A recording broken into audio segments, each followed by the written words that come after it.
2020 is coming to an end. This is the last show. It's the end of the world. Nah. Remember 1999? How old were you guys?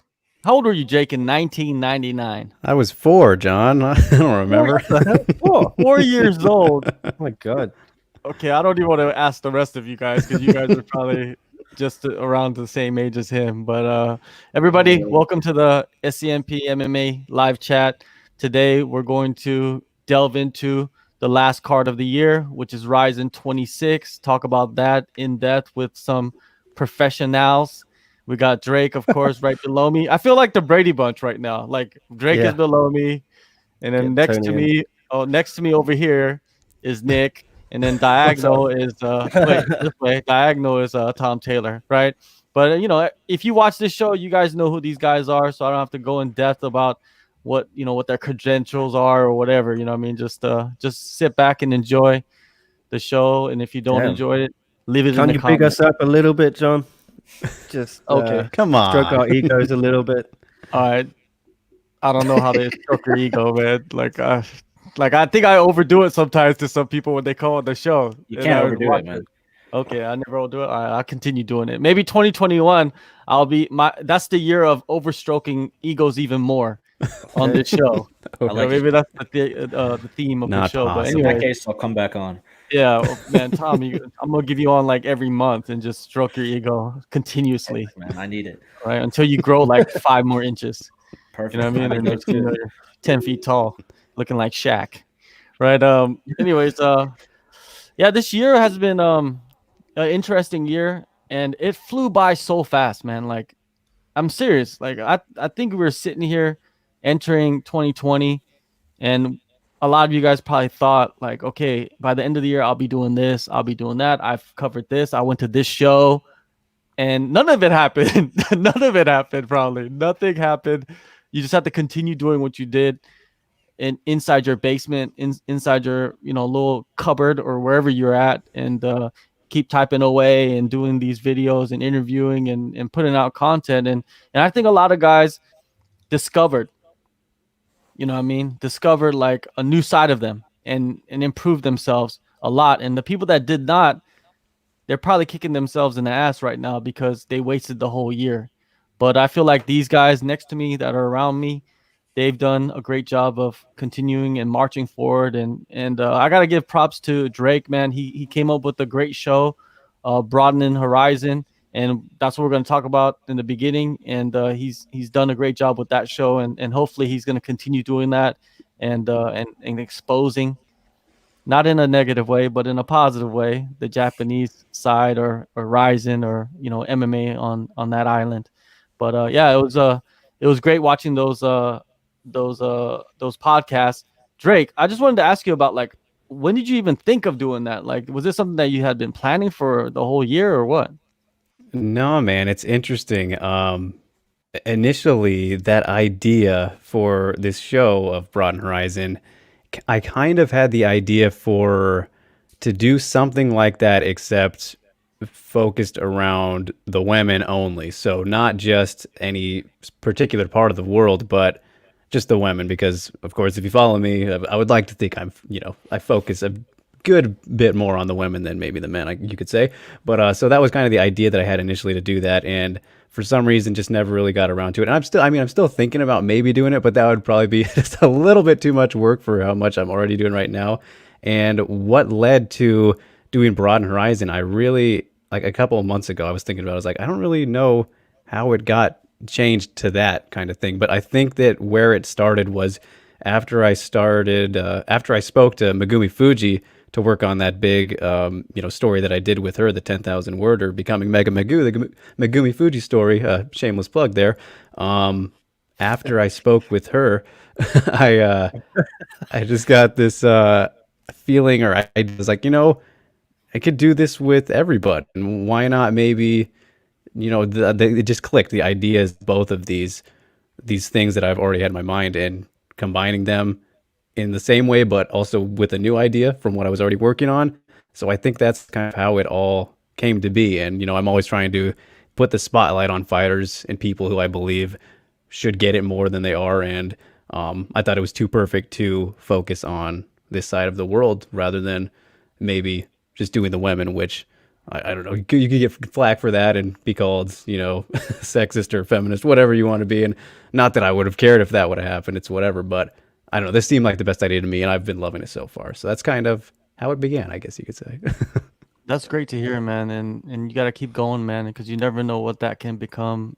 Everything is growing right now. Everybody thinks that it's going backwards, but in many ways, this sport is going forwards while other things are going backwards. So we just gotta push forward. But speaking of shameless plugs, I just did an interview with Alexander Volkanovski, so that should be coming out either tomorrow or the next day, and also Yuri Prohaska too, man. So hopefully you guys that are watching right now will tune into that. Some good interviews right there, and a bunch of others. Shane Burgos, blah blah blah. Continue, but they're coming. Shameless. I just haven't edited them out. But Tom, man, he just recently did a great interview with Joanna Jacek, right? Hopefully, I'm saying that name properly. That was a good, insightful interview, man. Because she's an open book with you, Tom. How did you do that? How do you get her to open up so well? I'm not sure, man. I think the first time I interviewed her, I caught her on a really good day, and we had some good banter and just kind of like developed a nice rapport. And since then, she's kind of, I think, viewed me in a favorable light and is pretty honest with me and forthcoming with me. And it's been great to chat with her. I feel like it's better every time. So that was a lot of fun. It's always good to catch up with her. Yeah, and another thing about you and 2020 is that you hooked up with Dave LeDuc, and I feel like that is going to be one of the most highly anticipated things from you coming in the next year or so. And I'm happy for you, man, that you got that opportunity, because writing a autobiography, is it biography? Is it autobiography? Biography? It's an autobiography. Yeah. Okay, so writing that is, yeah. yeah, a lot of people say historic, but it is historic because there has been never anybody like Dave LeDuc for Lethway and the explosion of that sport. So anything you're doing, man, with that, man, I'm gonna try to pump out and promote that as best as I can, man, because I feel like that is going to be something that's huge for you and pushing your career to the next level. And yeah, man. So how far are you along with that one? Making headway. We're still in kind of the interview stage because I have to really just download his entire life to a point where I can start, writing it from his perspective. But, we've done, I don't know how many hours on the phone. We only live 20-minute drive apart, but just because of all the lockdowns and stuff, we're doing most of it on the phone. But I just spoke to him, I think, Sunday night for about 2 hours. And that was a fun one because we kind of caught up to his first ever Lethway fight with 2-2. And just getting in depth about that and the whole experience of flying to Myanmar and fighting this murderous Burmese guy and in a hostile environment. This is a pretty amazing story. It's gonna be a fun read, I think. Hopefully, definitely, man. I'm waiting for that one. I can't wait. Now with Nick, the man in charge at SCMP, we met a year ago in person in Korea, and we had a chat, and we were like, man, we got to push this, you know, this media on this side of the world. And we had a couple things that we thought about doing and plans, but the coronavirus and travel restrictions limited us extremely. But I think that we made a lot of progress with the website. And what do you think, Nick? Like overall, it wasn't that bad, right? It was okay. I was just telling John before we started, we are about to hit, or we have hit, 12,000 subscribers. I think courtesy of Tom's interview with JJ and our interview with Daniel Cormier yesterday. And I think we're really on a roll with the content. And you've got Alex Volkanovski you just spoke to, so that should be a good one. I think things can only get better. It's been a tough year, but like you were saying, John, it did give me a chance to do something different. And I met you in December in Korea, in Busan for UFC, and then around about May, I think we really stepped up the video content on this channel because I think we were just bored, weren't we? It was mostly out of boredom. There hadn't been a show for 6 weeks or something, and we've gone from strength to strength. I feel, don't want to toot my own horn or our own horn. Toot it, man. But Toot. I'll toot. I just think it's been great. I wouldn't have done this stuff if I'd been out at shows every other week. I couldn't have done it. And now when the shows come back on, if they ever do, I hope they do. going to have to really factor in this side of things now, because it's not just something. It won't just be something I do because there were no shows. I'm going to keep this all going. We're going to have to change things up, but that's a cool challenge, a nice headache I look forward to having. As to use a football cliche, oh god, none of you guys actually watch real football, do you? Real football. Sorry, man. Yeah, that's what a manager says. If he's got too many good players, he says, I've got a selection headache, but it's a headache worth having. All right. Well, yeah, definitely a headache worth having. And if you do watch football, go Seahawks. We're in the playoffs. Packers are in the playoffs. Yeah, buddy. Are you a football fan? Me? Yes. I hear you. Tom. I'm not. No.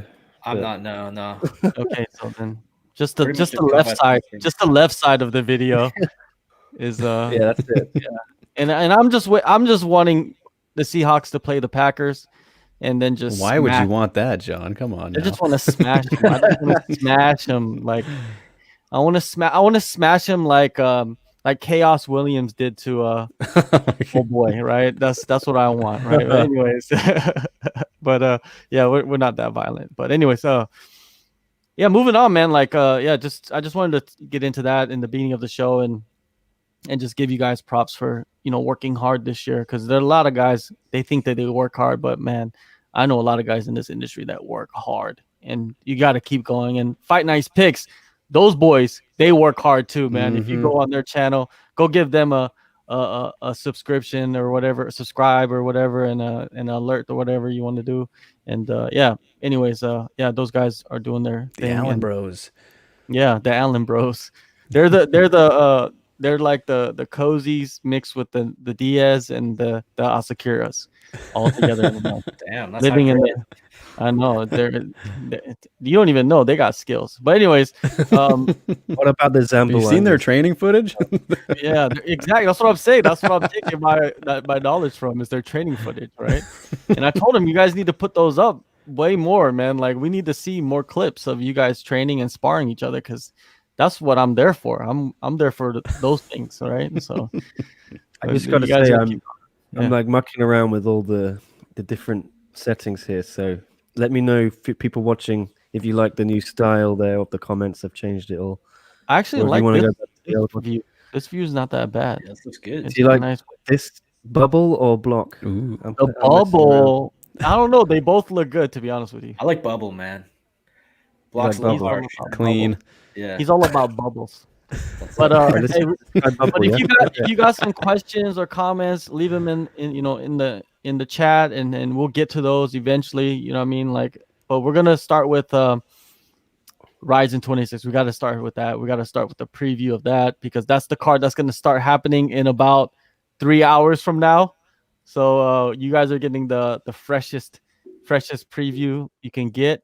Let's bring up that card, Nick, the Rizin card, and let's go through some of the all fights. 40 fights. Yeah, all 40 fights. But the good thing is that me and Drake, we've interviewed a lot of these guys, so we could tell you some stuff, right? If you have questions. But I don't think we're gonna go through everything, but we're gonna pick the ones that I think we've interviewed, the fighters, and we'll get through those. And because I think if you go through all 40 all 40 fighters, then it's just gonna be crazy. But anyways, let's start with what is it? Minowa Man. That's like at the bottom. That's gonna basically kick off the show. Minowa Man versus Tsuyoshi Sudario. Now, Tsuyoshi Sudario, this guy is an ex-sumo champion. I interviewed him. He's being coached, he's being coached and mentored by the one and only Ensign Anyway. Ooh. And when I did the interview, Ensign was there translating and kind of giving a little bit more insight into like how he's getting ready. And Ensign was just telling me that this guy, he's just like naturally gifted. You know what I mean? And what's crazy? He lost 100 pounds to make the heavyweight, to get in shape to fight a heavyweight. He lost 100 pounds, and he told me that he just ate less and did planks every night. But I'm pretty sure there's more to it to losing 100 pounds, but that's what he said he did. But his debut, he did a great job. He got the first round doctor stoppage finish due to a cut. And And man, I think this guy, he's a phenom. I feel like he is, man. He's a young guy. He's a guy that has athletic ability. He's only 23 years. I said he's young. He's 23 years old. He has time to develop. He has one of the best mentors and coaches he could have in Japan, which is Ensign Inoue. The guy is just full of knowledge, and I feel like they're building him up well by putting him against Minowa Man. And I'm thinking, like, man, this is gonna be a slaughter, dude. Like, I don't even know why Minowa Man took this fight, to be honest with you. But Minowa Man was smart. He said that he made the rules to where there's no elbows, there's no soccer kicks, there's no knees to ground an opponent. And I asked Minowa Man about that, and he said, "Hey, I'm trying to limit my damage." Drake, what can you tell me about the matchup? This Minowa Man, John, I can't count him out against a bigger guy. Come on now. It's like, does he even lose these? I mean, this is what he's known for. Yeah, it's going to be really interesting. It's a perfect way to essentially kick off the card. I mean, of course, we got the two high schoolers before that, which is that's what we got for New Year's, baby. Minowa Man, though, it's experience versus youth, right? And the size difference in the vintage Minowa Man style fight that we get here. And just looking at Sudario's debut against Dylan James, I don't know if I put too much stock into, that victory and counting it for how good we can see that he will be, just because Dylan James, I'm very confident in saying that he did absolutely no MMA training for that fight whatsoever, because he's a professional wrestler. That fight was supposed to be along the lines of, a Bob Sapp type of fight, right? And that's what we got. One of those fun heavyweight freak show fights for as long as it lasted, even though Sudario really just beat him up very well for the whole round of the fight and everything. Then he maybe kind of quit in the corner, but it is whatever. Yeah, Minowa Man, it's experience and age versus the youth and potential. But it's like, how far can you go in a division that really doesn't exist with heavyweight and Rizin, especially at the moment? This is just a kind of a fun thing, this fight for me. And I think in terms of who has the more skill, of course, Minowa Man has many areas, and he's been training martial arts for his whole life and everything. But he's older now. He's taken some time away, one fight since 2017. Big moment for him, a full circle, going from Pride to his Rizin debut now. He's very motivated by that. It's just a classic Minowa Man fight for me, except it's different, though, because Sudario is younger than these past giants that he's fought, right? So it'll be fun. No doubt about that. Tom, what do you think, Minowa Man? Did you interview him too? I did. I was gonna say, I think we all spoke to him, and Yeah. I mean, like, I honestly didn't ever expect to interview him. I love him. I often think about buying a pair of red underwear, like the ones he used to rock. Haven't done it yet, but it's on the Christmas list for next year. Now that I've interviewed him, but he was an interesting guy to speak to. He sounds motivated. He said all the things you expect to hear from an aging fighter. He said he wants belts again. And he mentioned that he'd be willing to fight Anderson Silva and all this crazy stuff. But like you guys said, this is a tough test against a young guy. But if I had to pick, I think I'm going to go the way of, experience. I think the age and guile of Minowa Man will beat the youth and enthusiasm of Sudario. But that's football background. You can't sleep on that, man. That's real, martial arts athletic background right there. I'm thinking that he's gonna do the atomic butt drop, a la Mark Hunt. Yes. And that's what's gonna happen. I don't think anyone else has done it. Nobody has done it, and I think we're gonna see him turn back the clock. And these sumo fighters, they must have some big asses, right? It's like a prerequisite, right? I didn't ask him to stand up, and show me do the 360, but I'm pretty sure that's a we could figure that out. Missed opportunity, John. Exactly, man. Next interview, but you know what though? One thing I can say about Sudario is that he is the future. And I see great things out of him. If he doesn't win this fight, it'll still just be a great experience for him, because he has big plans for himself. It's not like he's just like, oh, I'm fighting. No, he wants to fight the best in the world eventually. And he feel like this is just that next step to getting there. And Minowa Man is a face, man. If he goes out there and smashes him, he puts a decent name, a veteran, an icon of the sport on that victim list, and it'll be great for him. So let's see what happens. Nick, were you a fan of Minowa Man, or are you a fan of Minowa Man? I'm gonna defer entirely to all three of you for anything to do with Rizin. I am not knowledgeable in any way. I will not try and pretend I am to avoid a Brian Campbell-esque situation. Yeah. I'll do some referring too, actually, to Drake on some of these undercard fights. I can comment on some of the bigger fights, but the high schoolers, I mean, I don't know anything about them, Yeah. for example. Yeah, I I don't can know tell you about they're in the high high school schooler. now that Drake's mentioned it, but that's about it. You're welcome for the nugget there. Yeah, I don't even know anything about that fight either. I just know that one of them, she missed weight, right? And Yes, Sakura and but missed you know, weight. like the protocol that they have for Rizin, and it's not just for Rizin, it's for just Japanese MMA in general. They really, really do not like fighters missing weight. That is a cardinal sin in Japanese MMA, and I feel like it's justified, right? Like making weight is important. You know what I mean? Like that's why you have weigh-ins. That's why you have live weigh-ins for the UFC, because that is something that is very important for someone that watches the sport, for someone that is involved in the sport, and very important for fighters, especially, right? Is that you go in there and that's part of the contract. You make the weight and you go there. So if you're penalized and the magnitude of the penalty, I feel like it's justified. That's, you know, when you're going into these fights, what the penalty is for missing weight. So it's not like it's a surprise. And you know this, Drake, man. You've probably seen this many times before in the past. Look what happened. Remember, was it Gabby Garcia? She was Mhm. she was pulled, right, from the fight, or was she penalized extremely, right? What happened with her? I don't remember if I think that one did get they just Pulled, right? pulled it completely. Yeah. Yeah. Um, yeah, I think so. If Yeah. I'm So remembering correctly, try to yeah. block out So the Gabby fights as best I yeah, can. yeah. Now, the next fight I want to get, I actually thinking again. There's a lot of fights, so I'm just gonna skip to the ones that I think will be decent enough to talk about. You know, I hope the JMMA fans don't come at us all hardcore. You know what I mean? Like, come on, guys. At least we're previewing it, right? Um, let's look at the next one. This one is the one that I like extremely. I love this fight, which is Kana Asakura Mhm. versus Shimizu, right? Now, Kana Asakura, she was the one that won the Atomweight Grand Prix.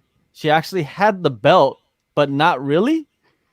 You know what I mean? Tournament belt. Tournament Yeah, she belt. had the tournament belt, right? But it looks almost exactly like the super atomweight title, right? Belt, which is kind of weird to me, right? I wish it would have looked different. But anyways, so she's the Grand Prix winner. She's an undefeated prospect, but she's way older than Kana Asakura. Kana, man, she's the sweetheart, right? She's like Reina, but different. You know, Reina's the sweetheart too, right? But Kana, I feel like she's the real legit sweetheart, right? Like, and she could like scrap like crazy. And she seems like she's heading into this fight with a chip on her shoulder. Like, this is the biggest fight of her career. And her last fight, if you look at that, and she barely won against Andy Nguyen. But I interviewed her. She was injured going into that fight. She actually had a surgery scheduled after the fight. That's weird, right? Drake, isn't that weird? Like, how do you have Yeah. a surgery scheduled after the fight, going into the fight? That confuses me. Yeah, that was definitely something crazy to hear. Like, going into at the time, I'm sure you could consider that the biggest fight of her career. Definitely the most experienced opponent that she'd fought before. And, on the Bellator stage, kind of, the second portion of that Bellator Japan card and everything. Yeah, very odd circumstances and a bold move to still go through with that. And impressive, though, I would say, to be able to win it against somebody of that experience and have such a legitimate issue with you. Don't know what it is. She wouldn't tell us because, of course, game plan strategy, totally respect her keeping that private and everything. But it was bad enough to keep her out for around 6 months and the entire year from fighting until now, getting recovered and everything. So, yeah, she's something different. There's something about her that's kind of something. I don't know what to say exactly about it, but she's definitely somebody to keep an eye on, I think. And this is going to be a very interesting fight. It is. And one thing interesting about when I spoke with her, is that she doesn't really care that there is a title shot on the line, possibly. She doesn't even think about that. Kana, she wants to be the champion, right? But she might have other play. I don't know, right? She doesn't really think about that. She's just thinking about going in there, and I think she has the chip on her shoulders because like there's a lot of attention, and there has been a lot of attention, much more attention on Kana compared to her, and then she wants to take that hype, and I think that is a big motivation for her. Tom, how big of a role does that play, do you think, in a fighter when they have that motivation of just taking that shine from somebody else? Oh, I think it's a huge thing. It's in the same way that these fighters that are expected to win often don't. Because they get complacent. When you're being counted out against somebody, it kind of provides that additional motivation. Sometimes it's enough, sometimes it's not. I don't think it will be this time. Personally, I would have to pick Kana in this fight, but yeah, that's always an interesting wrinkle, isn't it? When you're these fighters that have a chip on their shoulder, and you can tell in fight week. You always know when that's the case, and it definitely makes things interesting. Definitely. Now, Drake, anything else to add about this matchup? Like when you spoke with them, you probably saw something different from what I saw. What did you see? Yeah, something really small that kind of stuck out to me. I mean, this is one specifically, if I'm going to nitpick from both of the conversations and everything, because I spoke to each of them on Mondays. So after the weekend, and I was just like, how was the weekend for you? Would you do anything great? Just what it looked like, right? And Kana, she was like, yeah, just relax, kind of chill, took things lightly, had a weekend. And then she was like, full training is normal. It wasn't even like a weekend, just training for this huge opportunity and everything. And she just totally is aware and understanding of the kind of position she's in. Like she admits that she knows that she's getting this spot on New Year's Eve because of Kana.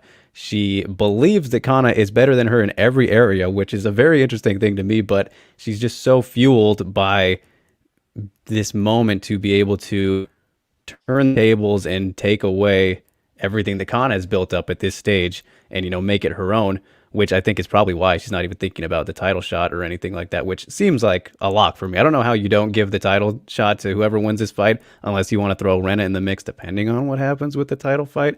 That's kind of gets things jumbled up there, but just looking at this card and kind of an unofficial tournament, I would say you could do it that way, but I think I definitely can play spoiler just with her mindset alone. And I mean, they're both lifelong wrestlers. That's really where the fight will be the most fun, is when it goes to the ground, because, two the best ground and pound fighters at atomweight, I think, easily. And then you could even argue they're two of the best out of the women overall in all of MMA. But we've seen Kana against just a much larger MMA career to this point, despite being 23. It's insane.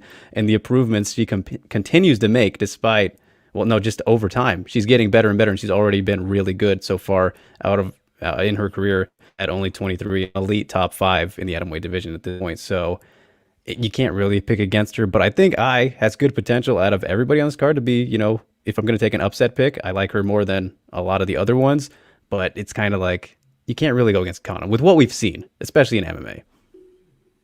Yeah, it's hard to pick against Kana just out of the experience. And a little detail extra is Drake mentioned that they're both great on the ground. Kana has been working with high level boxers and kickboxers for the last year, and I think that could be a huge difference. We might not even see it go to the ground. Kana might just beat her up on the feet. And if you've seen her last fight, not too good on the feet, right? Just off that performance. But do we consider the injury though too? Like, you Yeah, don't also, know, right? Yeah, also So you got to consider the injury, but the experience and if you look at the striking, stat for stat, you got to give it to Kana. So it's a tall task for but she could pull it off, man. And if she does, now we got a new sweetheart in Japanese MMA right there. Now let's go to the next one. Next one is Uruka Sasaki versus Kenta Takizawa. Right now with this matchup, this is also, man, every matchup has like this variable, right? And in this one, it's Uruka coming back from a broken jaw a year ago, or a little bit more than a year ago, I believe. He fought Kai Asakura. Was it Kai? Yeah, I think it was Kai Asakura, and Kai Asakura broke his jaw. And I spoke with Sasaki. I spoke with Kenta also.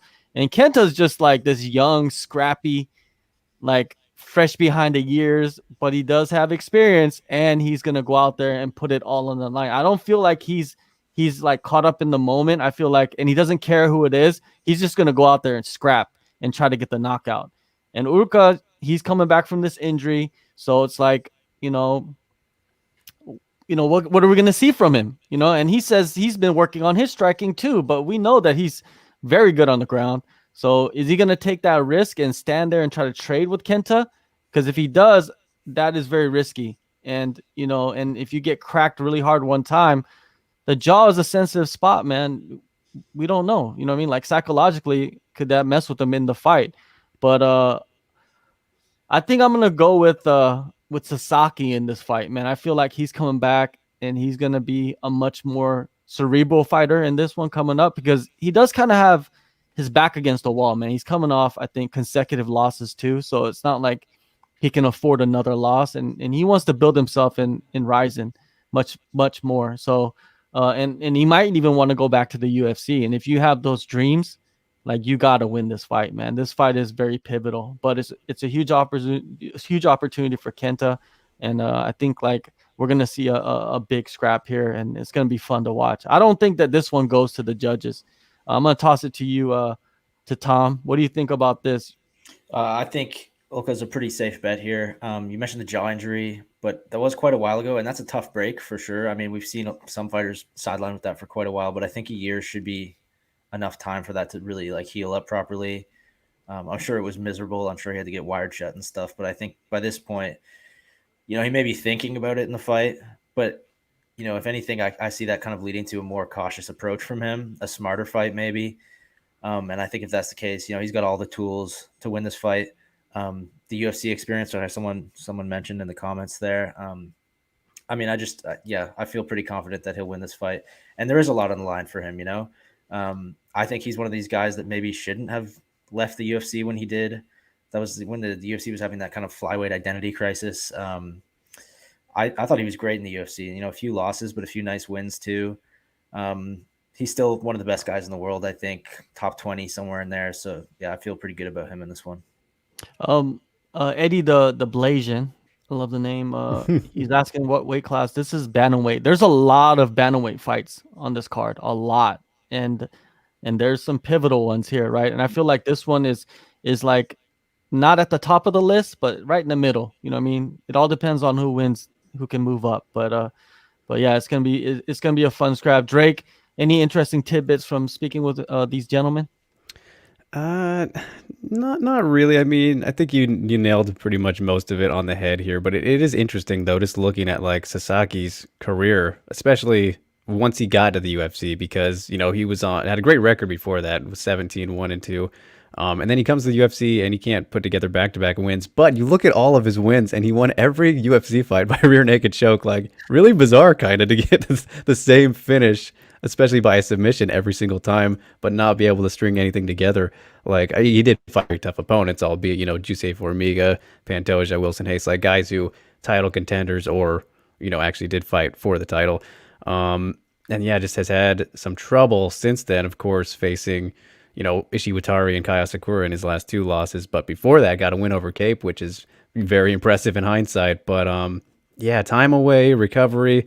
I think that he definitely should be able to win this fight. It just is a matter of how he decides to approach it. Like if he decides to take things down, he should be pretty comfortably able to win this, because we've seen Kenta have trouble on the ground. In the last fight in particular, even you look at the Hiromoto fight, which is the one that was his last fight.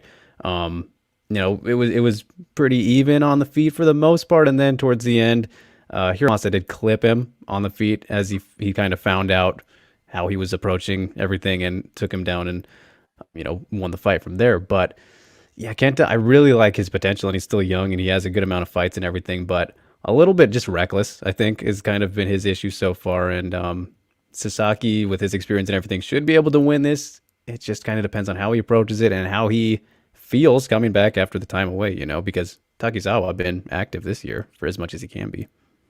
Yeah, and that is a major factor, right? Going into this fight, is Kenta just gonna come out guns blazing? And if he does, can he clip Uka real quick? If he does, I think that fight could be over real fast. But if Uka can keep him away at distance and then close the distance when he wants to, and get him, wrap him up, because he's funky, man. Once he wraps you up, he's so long and squirmy that he could get you in some funny spots, man. And one interesting aspect of interviewing Sasaki was that he had his surgery on the jaw, and then he had to go back and get another surgery because of nerve damage or something extra. But he did have another surgery like a couple months after that. So it's not one surgery, it was two surgeries. So Brutal.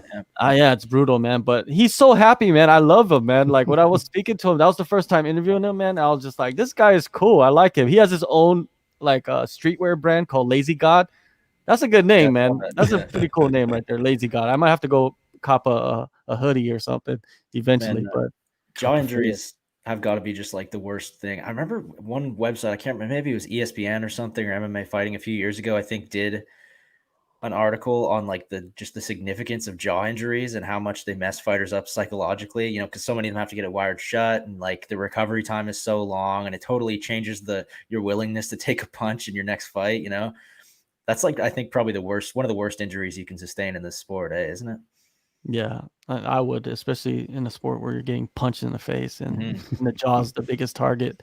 Now, the next fight is Hideo Tokoro, who is a veteran of veterans, right, in Japanese MMA, versus the Olympic wrestler Shinobu Ota. And I have no idea about Shinobu Ota. I just know he's an Olympic wrestler, so most likely he's going to come in there and try to dump Tokoro on his head. And Tokoro is sick on the ground. So will this become a striking match? Drake, tell me. I can't imagine it being just because of Ota's background. And sure, he's probably been, training on his striking and everything. But when it's your first MMA fight, you're gonna take the fight where you're most comfortable, and that's gonna be, trying to wrestle. So that would be very shocking. That would be exciting to see. Of course, Tokoro fights are always exciting, but I think that we will definitely see this one go to the ground, unless Tokoro just starches him early. That is very possible. Who knows? But Tokoro, he hasn't fought in like, he's fought like kind of like Minowa Man. He's fought like once since 2017 or something like that. Been doing a boatload of grappling though. Had plenty of matches since then. So still active, but just not in fighting, which I think that makes it a little bit more interesting going in, not rusty, but MMA rusty, I guess you could say. But if Ota his credentials live up to the hype, which they should, all these medals that he has, gold medals in the he was silver medalist in the Olympics, but gold medals in plenty of wrestling competitions over there in Asia and everything. That makes it's a very compelling matchup, with everything considered, and I do think it will go to the ground. Tom, what do you think, man?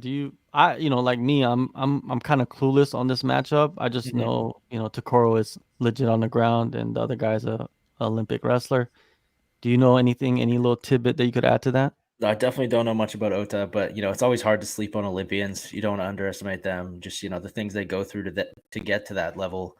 Even if he's kind of short on MMA experience, like this guy's been through the fire already. If he's made it to the Olympics, so that's definitely a factor. But yeah, the experience is definitely the deal breaker for me. So I'm with you, John. All right, so the next matchup is a catchweight bout at 150 pounds.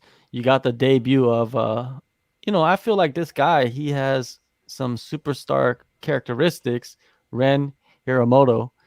He comes from kickboxing, and this guy, he's fully delved into MMA. Like he wants to be something similar to Israel Adesanya. When I talk to him, that's what he gets inspired by. He sees that guy go out and do what he does in MMA from kickboxing, and this is what he wants to do. But he has a tall task, man. He got a guy, Kyoei Hagiwara, who is experienced. Way more experienced than he is in MMA. He got 5 fights.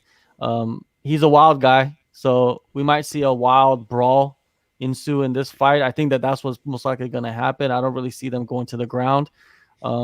Drake, what do you see? Do you feel like Ren can get out there and get the knockout over this more experienced fighter?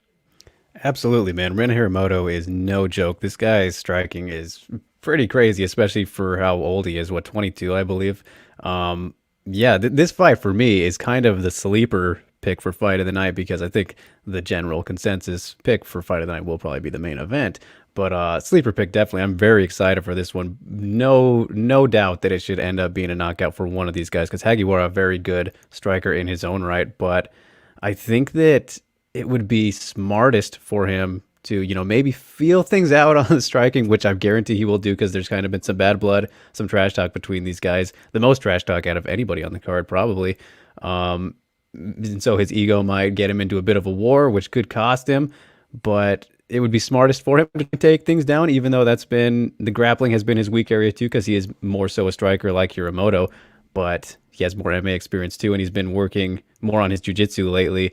And just kind of one of those careless guys, it seems like, from what the impression I got from talking to him, where he doesn't really follow MMA that much. He just likes to fight and be a fighter. He's had the underground fight career that he had before getting into MMA and everything. He says he has about 20 fights and all that in total. So yeah, it's going to be something. But I think in terms of just technique and everything, Hiromoto looks like he's definitely got superstar written all over him. But Hagiwara kind of does too. It's just Hiromoto's sharp, man. So I think the smartest idea for Hagiwara would be to try and, if he gets stunned or something, it'll be interesting to see if he, does a panic takedown, as they call it, or something. But I'm very excited for this fight. One thing that's concerning about Ren is the photo of him like really overweight, and then he comes into the weigh-ins all shredded, right? And he had to lose all that weight during camp. And did that allow him to prepare? Was that at the start of camp? Is that when that picture was? I don't know, but that's just me speculating. No way, dude. No way. He was huge. What do you think, Tom? If you lost it looks like he lost like 20 pounds or something, right? He was pretty good big. on him if that's the case, I mean, that means he's hitting the weights hard, hitting the treadmill. Maybe that's the X factor we're looking for in this matchup. We keep talking about these variables. Maybe this rapid weight loss is going to be the thing to watch for in this fight. But yeah, I think Ren's striking is going to be, the difference maker here. Even if he's at a grappling deficit, I don't really see it mattering that much. I'll pick a knockout in this one for sure. All right. Well, I guess the pick is from June, so even that still was a while back. Yeah, still like I look like that in June. I still look like that now. So I look worse than I did. I look a lot worse than I did in June. To break some news right now, UFC news, right? Just right now, they just set the date for Israel Adesanya versus Jan Blachowicz. UFC 259 on March 6th. Brett Okamoto, of course, the inside man. I wonder how Brett got that scoop, man. Yeah. Oh, it says right here, Dana White. So he's revealing his sources. Yeah, right here. It says Dana White. So, we also bitter, aren't we? Jeez. Yeah. I wish I was connected to Dana White. Dana White, you need an Asian guy. Oh, he's Asian, I think. So. Yeah, I think he's Japanese or something. Yeah, come on. Oh, sorry, man. You know what? You need a full Asian guy. Yeah, there you go. You got nothing against Asian people. Yeah, I got nothing against Asian people, man. They're fantastic. They're fantastic. Oh my god.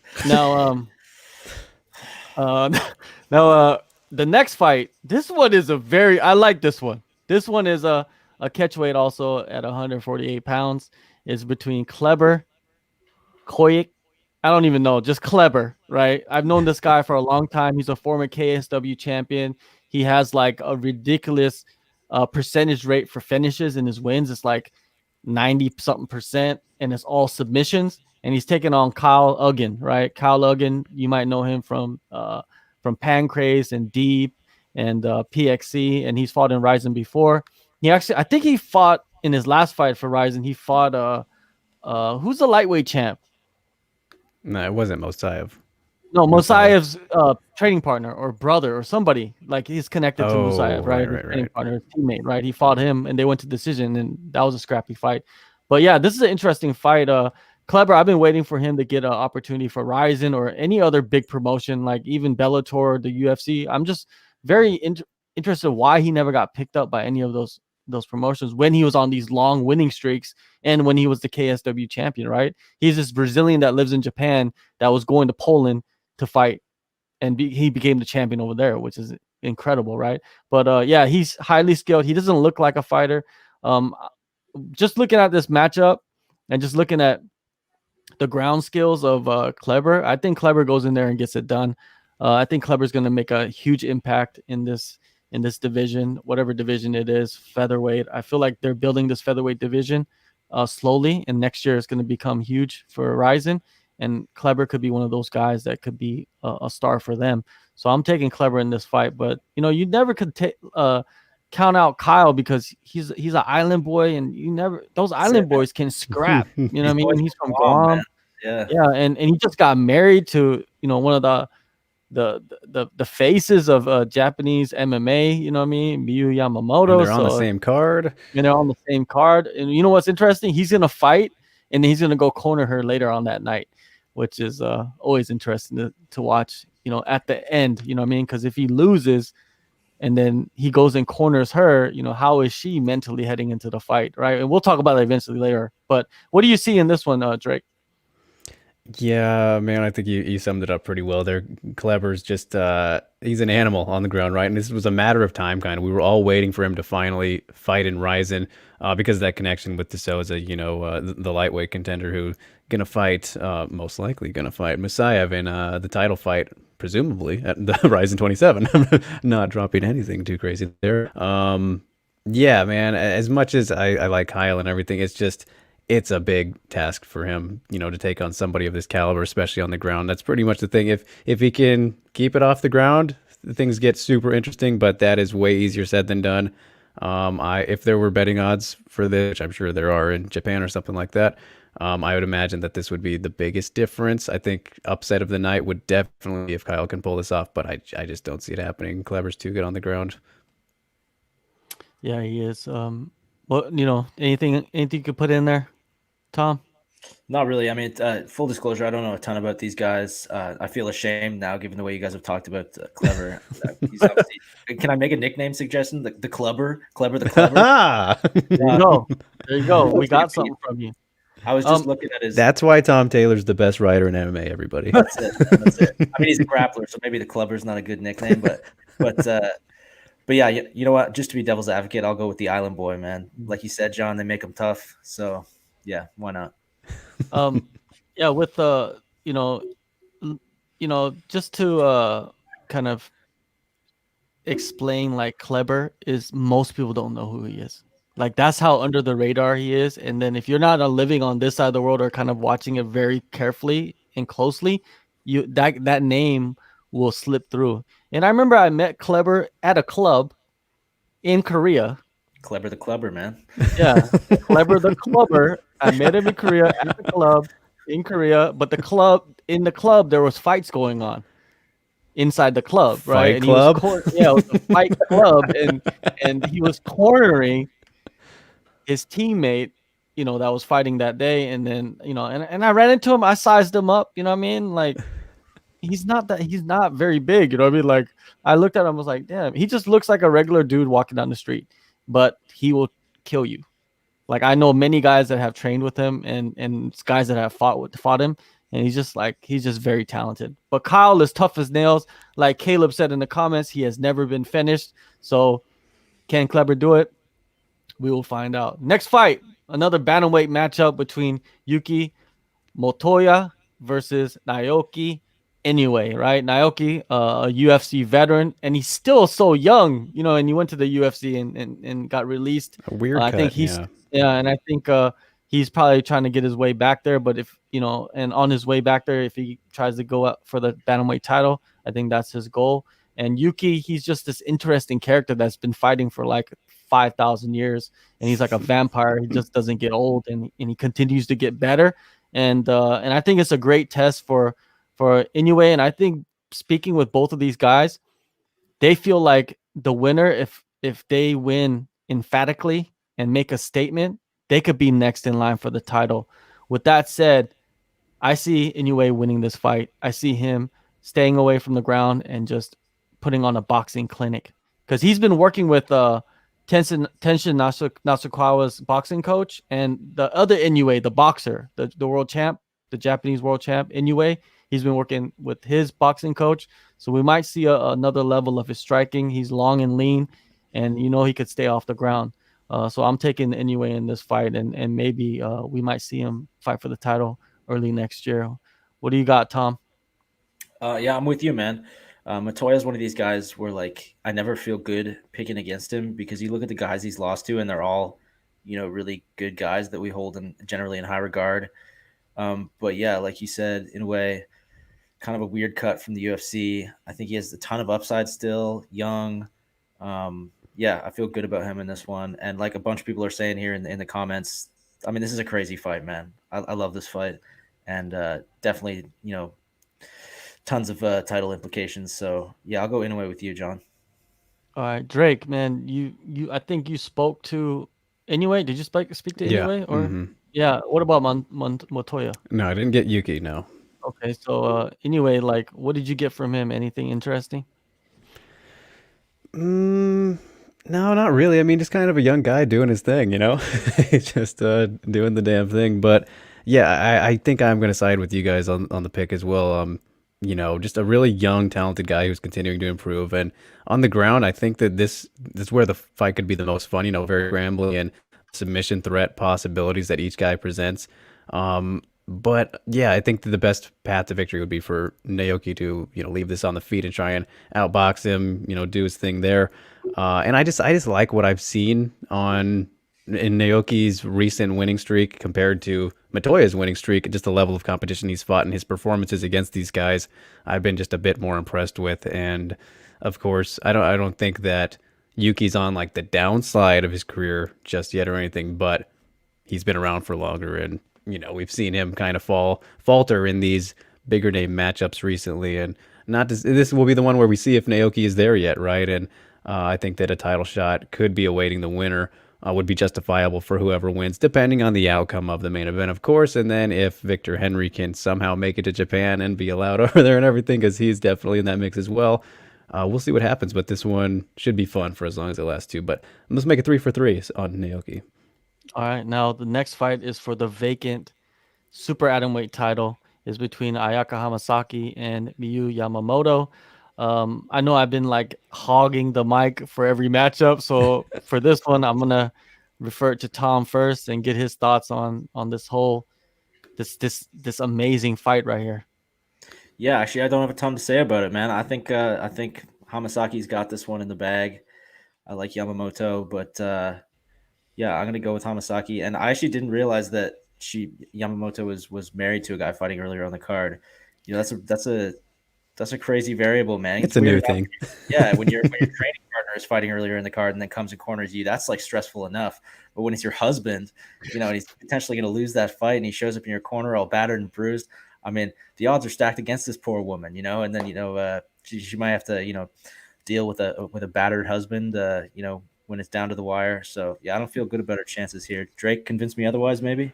Well, just to touch on that specifically, fighting with her husband in her corner and fighting on the same night, is she's fought with her son on the same card on, I believe, 5 occasions, Yeah. 4 or 5, and they've not been able to both win on the same night except for once. So I think They she's weren't cornering each other, were they?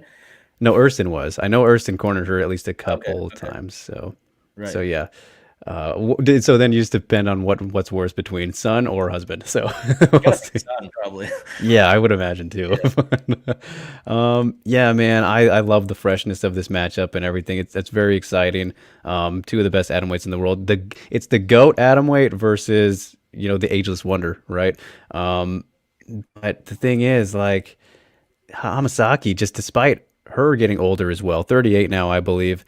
Funny to talk about age when Miyu's in the mix here, but she's just looking better than ever, in my opinion, getting gradually better over her career. She's been amazing her whole career, but like, I was talking about this yesterday with somebody, and it's been a weird thing with her where from fight to fight, especially in the middle of her career, like look at Invicta and everything when she was champion, she never made these big leaps of like crazy performance and then another crazy one after that was like elevated her. It was kind of like a very slow kind of plateau for a little bit, and then we've seen it really build up here towards the end, like her striking in particular, because it was a lot of judo from her and the grappling early on, but she's evolved so much and is just looking great everywhere, and more violent, I think, with her finishes. Like you look at the Tomo Maesawa one in her last one, is really was going to rip her arm off almost with that Kimura. She's looking nasty, still looking like the GOAT, and she just has more ways to win in this fight. Miyu, for her, of course, her wrestling is some of the best out there. If she can take it to the ground, definitely, but then she's going to be playing with the possibility of getting submitted by Hamasaki. There's too many areas for Hamasaki to win, and I think that she will win because of that. But Miyu definitely has a chance. It's just she's got to be very defensive in her area of expertise, unless she wants to throw down and get crazy on the feet, which I doubt she will do. If Miyu goes in there, this will be the biggest upset in women's MMA 2020. It will be, I believe. Like this, like look at Hamasaki is arguably the greatest of all time atomweight, right? Her and what is Ham? That's it. Mhm. That's like they're like fighting, they're like battling to be who's the greatest of all time in the history of the sport, right? At that weight. And you're facing somebody that has 10 fights, 6 wins, no finishes, right? So if she can go in there and finish Hamasaki at 46 years old and get that belt, that's the biggest upset of 2020. That's In the my greatest eyes. story in MMA history. Is Yeah, that it could not be one, crazy? it's one of the greatest stories, right? But when you see it, the path to victory is Miyu goes in there and puts Hamasaki on her back and punches her in the face and stays away from submissions and doesn't let her get back up and does it every single round. That's the path to victory. I don't really see any other path, right? Like Drake said, Hamasaki has so many ways to win, right? And if Miyu can go in there and implement that game plan, she'll win the title and pull off one of the greatest upsets. Hamasaki, man, it's almost like there's so much pressure on her because it's like she's expected to win this fight, right? And it seems like she's okay with the pressure though. She doesn't mind it. She's pretty like she's cool as a cucumber, like people like to say, right? She's gonna go out there. She's gonna fight. There's nothing that could really flabbergast her, but she's had problems with stronger opponents. That's something that's somewhat of a, if you want to pull a weakness out of her, right? That's a weakness that you could pull from like previous fights. But other than that, I see Hamasaki winning this fight, right? There's too many ways, and she's going to be the champ again, and she's going to be defending against somebody. And it's going to be fun, man. It's going to be a fun fight because it's going to be interesting to see how Miyu comes out. Because if Miyu comes out and starts to try to strike with her, man, because I interviewed Miyu and Kyle was like kind of inferring that a little bit, that they could be sitting there and striking. They could be battling on the feet. So we'll see. It'll be interesting. It could be but mental warfare, though, John. Yeah. But what if Hamasaki goes in there, goes for the takedown, and tries to get top control and puts Miyu on her back? Then Miyu's in big trouble because I don't see that playing out really well. So we'll see what happens with that. Let's move on to the next one. Gomi is back against Tanaka, Koji Tanaka. And I don't know, man. This is a weird one because they have like these custom rules, and I don't even know the full details of it, but they have custom rules. I think if it goes to the decision, nobody wins the fight or something. Like there's no winner, there's no judges. So I feel like someone's gonna get knocked out in this one, man. I think that's what's gonna happen, and we're just gonna see Gomi coming out throwing haymakers, throwing that fastball like he's known for, and try to take this dude's head off. And this dude's tough, right? It's not like he's not tough, man. He could take shots. So we're gonna see if he could take the shots and throw back heat himself.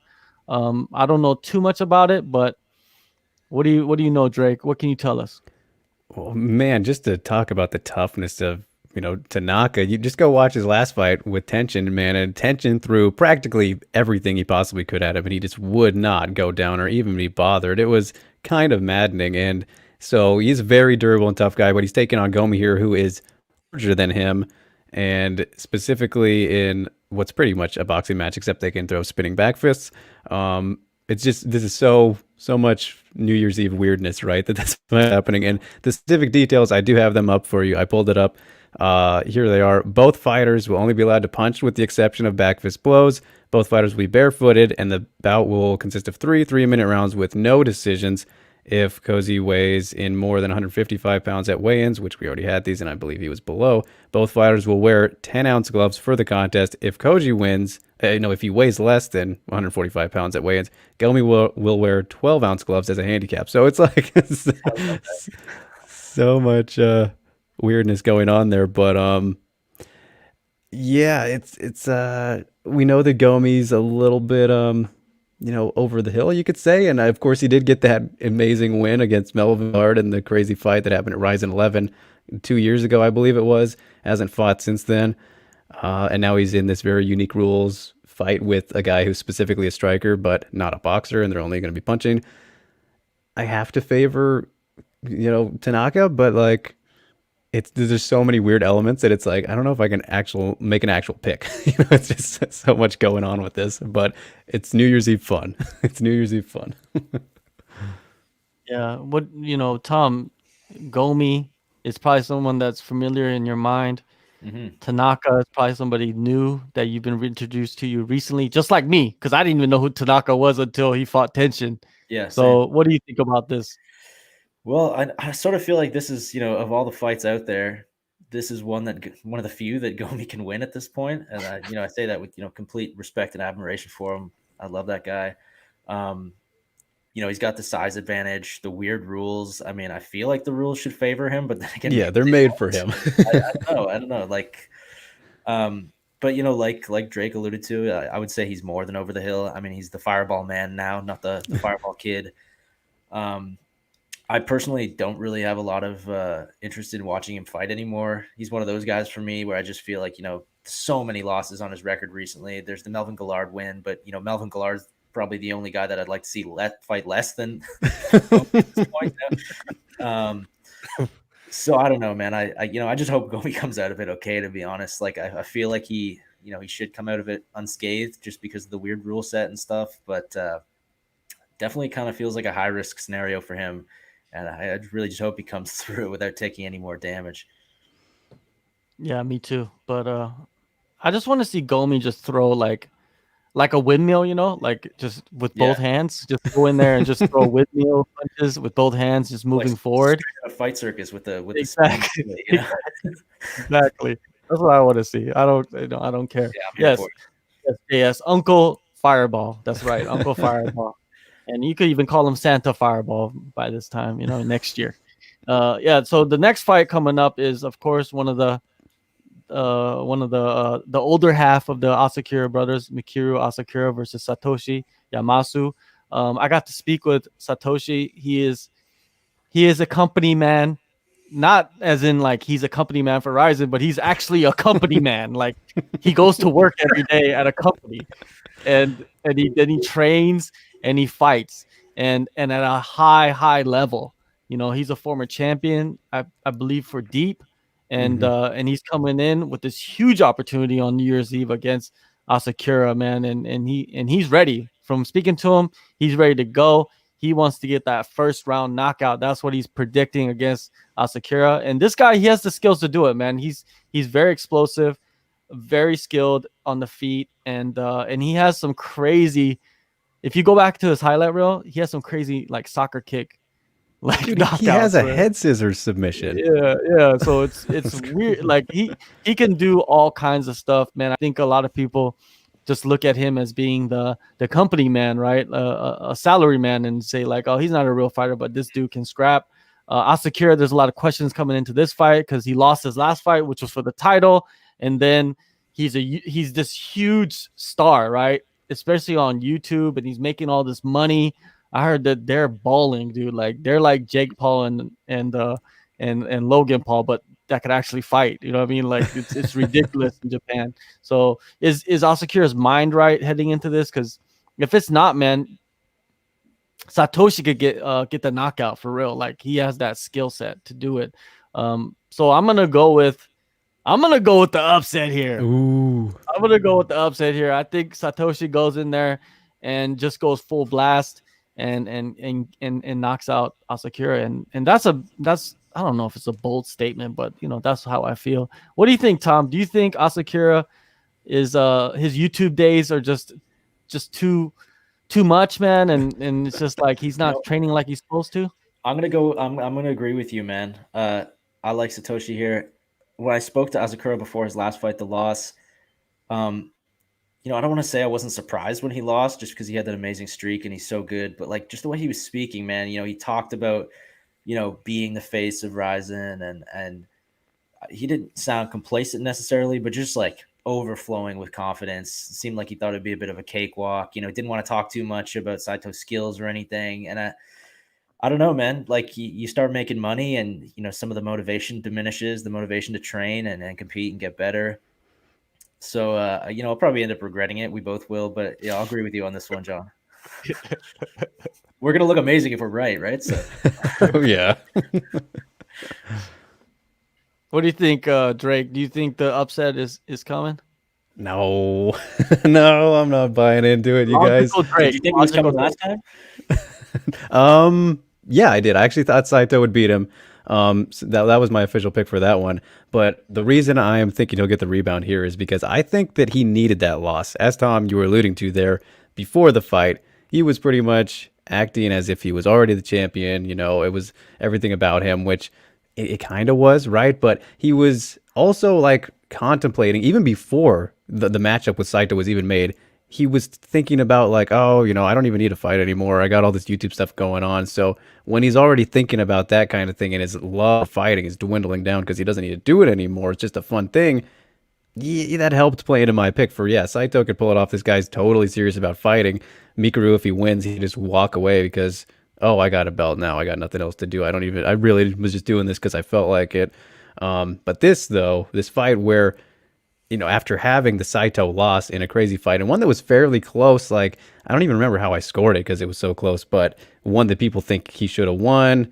You could argue about who you do think won and everything, and he thinks he won, of course. So having it as an official loss on his record and believing he should have won and getting him a little bit frustrated that he didn't, I think that was good for him to be like, all right, now I have something to prove again. I have a goal to go after and get this rematch against this guy who I already should have got the win over. So I think from the impression I've got going into this fight, everything I've seen with him, I didn't get to speak to him ahead of this, but he seems newly motivated, not like super motivated, but he seems a lot more driven in taking the serious, the whole fighting thing and going against somebody like Yamasu. I think that he's going to come in tip-top form, but a style like Yamasu is definitely one that gives him trouble because, as we've seen, especially against Saito just now in the last fight, somebody who's super aggressive and just gets in Mikuru's face and makes him uncomfortable is the way to beat. Even though we don't see him beat very often, we've seen moments where that's the issue, and then Saito was able to do it well. Yamasu can do that too, but I think Mikuru's going to come into this one in vintage shape, or maybe even better because he's newly motivated a little bit, and somewhat of a fire lit under his ass, right, to get the rematch with Saito, which he wanted immediately, but Saito's banged up now. That might have been this fight instead, but he's got to recover. So I think there will be the rebound for Mikuru in this one. To go all conspiracy theory on everybody, like I look at this matchup and it's kind of weird. You know why? It's because Yamasu is coming off a loss and making his Rizin debut against Asakura, who's arguably one of the biggest stars that they have. I'm thinking, is this Asakura's last fight for Rizin? Could this be possible? Like that's why they made this matchup, is that they're thinking like maybe he's not going to be fighting much longer, or maybe he's not going to fight much longer, and he just wants to get rid of the last fight on his contract and be done and retire and be a YouTuber and go to boxing against Gomi. I don't know, in a pay-per-view. Like, is that possible? You know what I mean? Like, yeah, I hope not. I don't know. Next New Year's Eve, Santa go Fireball versus YouTube Asakura. I don't know. Like this, that's just me being a conspiracy theorist, right? But looking at the matchup, that's kind of something that,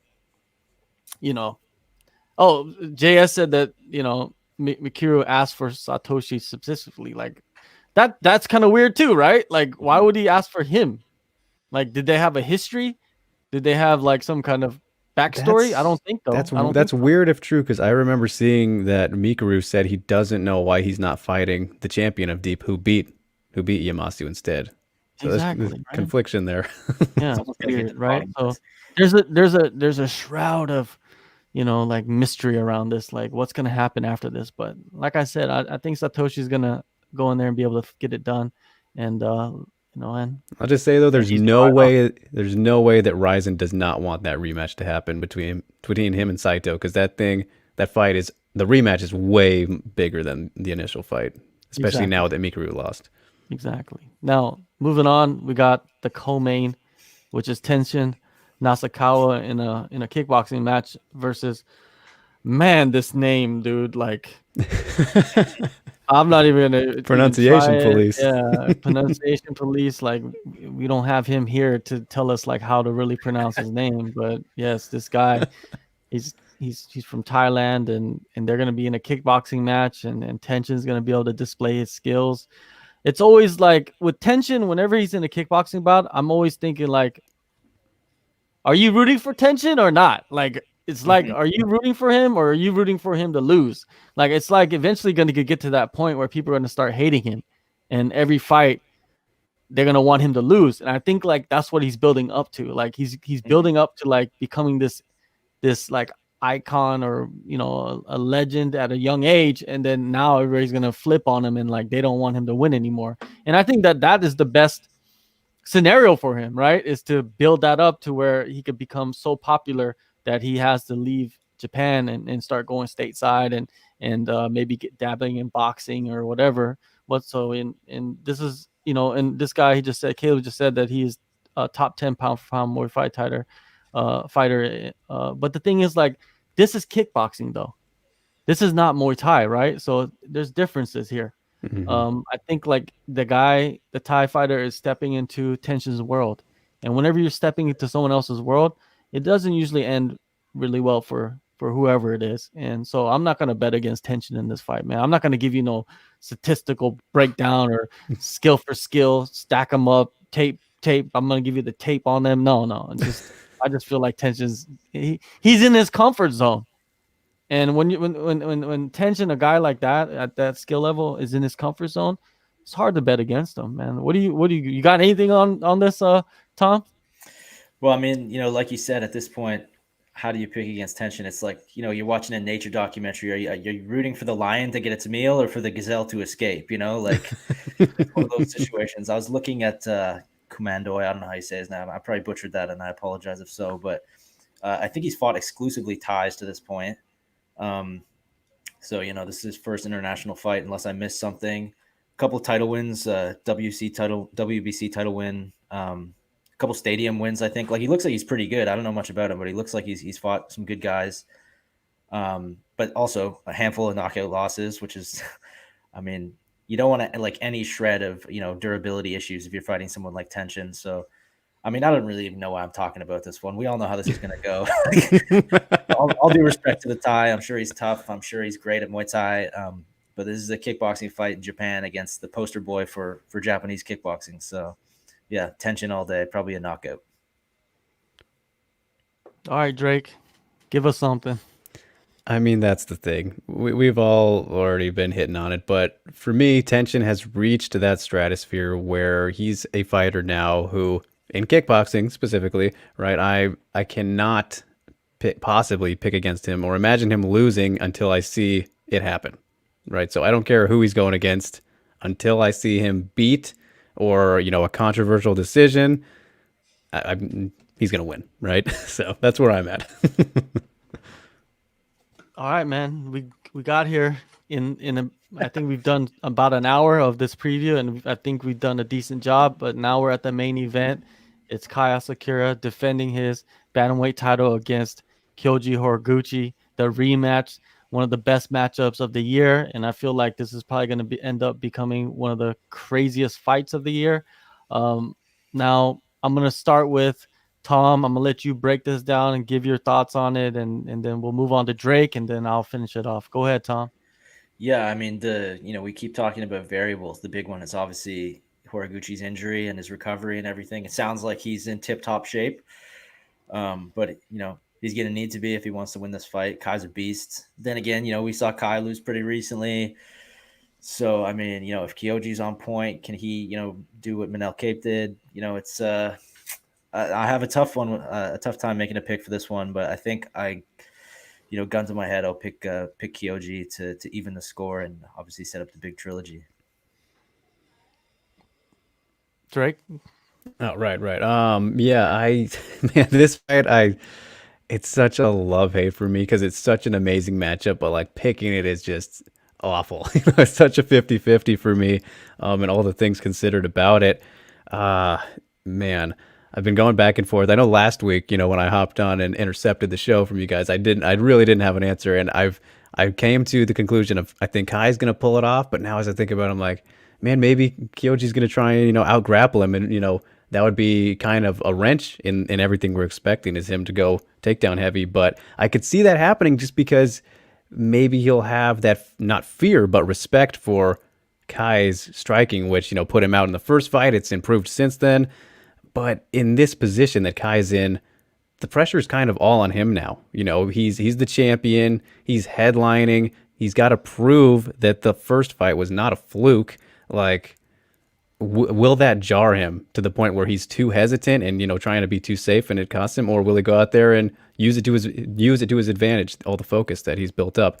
It's hard to tell, man. And against somebody like Kyoji who just has no emotions whatsoever, apparently. When I was talking to him, like, I asked him about all these moments, how you compare the New Year's Eve stage to like a UFC title fight, and he's like, that's all the same to me. I don't really.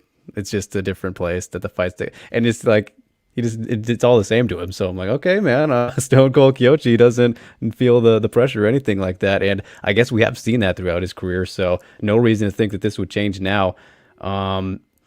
It's tough, man. It's really tough to figure out how this one's going to play out. If his movement's not hampered or anything, we could see the vintage lateral movement that we see from him going in and out and giving Kai fits, but it's tricky. I think he'll utilize some grappling and pull out a decision in a very crazy back and forth fight. It's tough. It's so tough. It's a coin flip for me. Recently, Nick and we did an interview with Daniel Cormier. You could catch that on our YouTube page. Make sure to subscribe and like. I asked him the question about the McGregor-Poirier fight, and I asked him, is there a psychological edge? Is there a psychological advantage heading into a rematch when you have knocked out the other person devastatingly, so convincingly, so badly, so embarrassingly? You know what I mean? And DC explained it perfectly. There is. You have to battle that. You have to battle that aspect in your mind and overcome that. And that's a huge barrier, I feel like, heading into a fight, a rematch like this. It's the same situation almost, like, except for there's a belt on the line. And Kai's the champion, and I feel like he has that psychological edge over Horiguchi. And also there's the variable of Horiguchi, coming back from injury. And whenever I asked all the bantamweights on this card, when I interviewed them and I asked them the same question: how do you see this fight playing out? Every single fighter said it all depends on Horiguchi, what he does, how well he comes back from his injury. And I asked him, like, it doesn't matter what Kai does, and he's like, what Kai is gonna do. It just depends on Horiguchi, what Horiguchi does.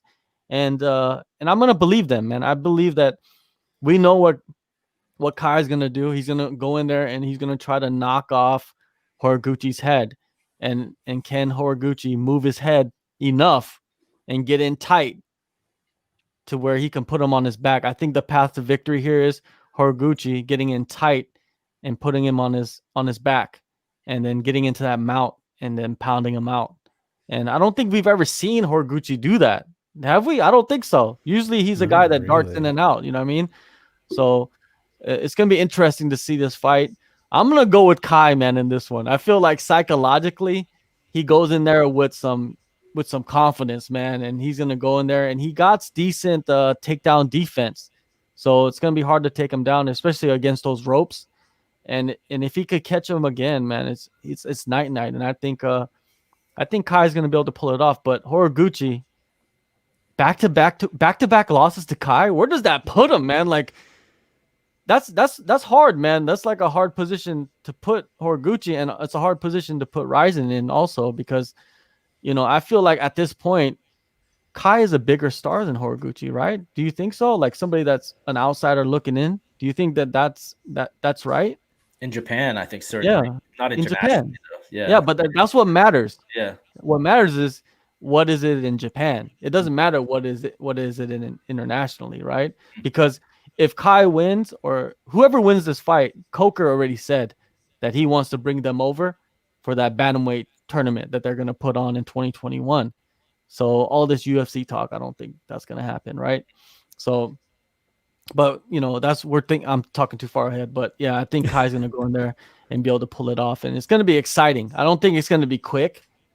I think the first round we're not going to see it in the first round. I think we're going to see them kind of come out and see what each one brings, right? And test the waters, right? And then the second round, we're going to see them turn it up. So I see like a finish in the second or third round either way, but I'm going to lean towards Kai Asakura in this fight. I love these guys both. They're incredible fighters. And then there's the variable of Kai. Is he a YouTube star too? Has he become too big of a star? Is he training properly for this fight? Is he too confident, right? And he's not doing what he needs to do. Who knows? But he's a star, but I don't think he's as arrogant as his brother. Nah, that's for exactly. sure. Exactly. And I feel like Kai is more focused on fighting compared to the other stuff in his life. So, yeah, I'm going to go with Kai in this one, man. Question for you guys, though, if I can interject. If Kai finishes Horiguchi again, is he the fighter of 2020? For me, I would say so. Just overall? Male fighter. Overall, like every promotion? Yeah. It's hard to say, you know what I mean? Like, it's not beating Horiguchi twice in 1 year, but, when you look at Kai this year, he's fought, this will be his fourth fight, and third fight. And third fight. The first fight was an exhibition. But third fight, and if he goes there and finishes Horiguchi, that's three finishes. And if he does it in the first round, it's arguably an incredible year, man, because he beat Horiguchi, and he beat Shoji, and he beat Hiromasa. So only the second guy to finish Hiromoto with strikes. Yeah, and then both those finishes involved soccer kicks. So if he could go in there and soccer kick Horiguchi's head off into the top banisters, then yeah, it's hard to argue, man. Like, but the awards is awards, man. Like everybody has awards, so it doesn't really care. Like I don't care about awards, man. I say like, okay, this guy did this and this guy. It doesn't really matter. It's just what I think, right? But yeah, you could argue that really well, that he could be a fighter of the year. Do you think so, Tom? I mean, he's had a good year, one way or the other. Even if he loses this fight, he's had an amazing year. But I gotta say, Figgy for sure, man. I'm agreeing with all these commenters. Benavidez wins. I'm in.